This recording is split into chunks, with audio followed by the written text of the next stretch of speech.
So here's the truth on H.R. 3.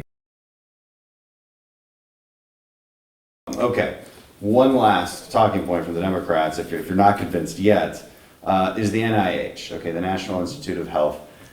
They say that the savings that we would incur from this could just go straight to NIH, and they'll do all the innovation. But is that really how NIH works?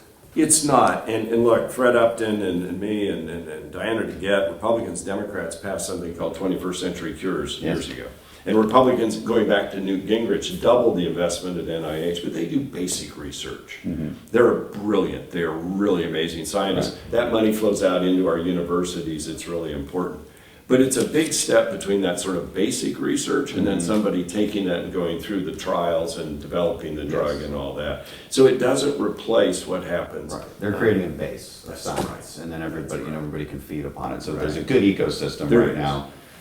It's not. But and also, but does the money even make sense? I mean, when you look at how much has been invested in new drugs over time versus what NIH uses, and how much extra money they would even get, it doesn't even seem to match up. No, I mean, we're still trying to figure out all the implications and costs of this bill, and so is the Congressional Budget Office. But having said that, you could take $1 trillion out of innovation, which is, you just think about wipe out NIH.